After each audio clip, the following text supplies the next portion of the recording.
Good morning, Lee and Angie here with your Hometown Homegirls. Sorry we've been missing in action lately. We've been pretty busy with closings and vacations and kids off for summer.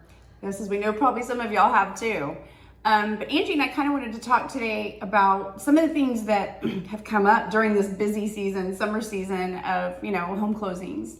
One of them that I had recently was actually two sets, a buyer and a seller, Angie, that were wanting to sell, but both were going to be out of the country. And they were going to be out of the country at pretty much the same time. You're right. So I had a seller that wanted to close on June 30th, and they couldn't, and they were leaving for Italy on July 1st. Mm-hmm. And the sellers weren't coming back until July 5th. So they could not close in June. We actually had to close the day that they were leaving on their international trip on July 1st because they have to sign within the same month. Right. A lot of people don't know that.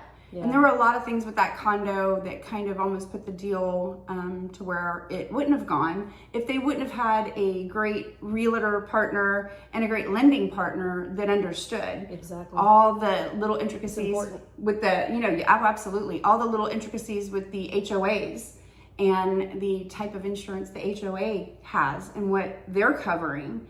Everybody's like, oh, I can just up my own personal insurance. Well, that's not going to work. The HOA has to fund the building, everything on the outside of the building, and it has to be covered by 100% in order to get, be able to buy it and for it to be able to be secured by any loan that's backed by the government. Right.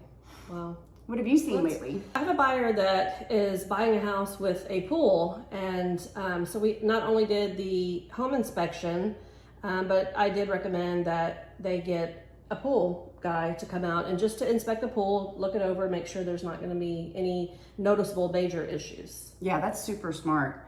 We had a buyer not too long ago that lives in Houston, and they wanted a house with a rooftop. And we recommended that they get somebody to actually that understands and inspect the rooftop to make sure that that's not going to, provide any problems or whatever. And thank God they did. They went in, and one of the houses that they looked at, there was like some water sitting there, and they didn't take it. But then the same guy came, and when they found the one that they wanted, there was absolutely nothing wrong. But the rooftop inspector, so to speak, was like, yeah, I really wish more people knew about doing that, especially in the Houston climate. You know what I mean? Like, there's a lot of things when that's open and you have furniture on there. Exactly. And, having somebody that truly knows and having the connections that we have to get the right people out to be able to inspect your future dream home. Right. Well, that's about all we have time for today. See you next time on Hometown Homegirls. Thanks.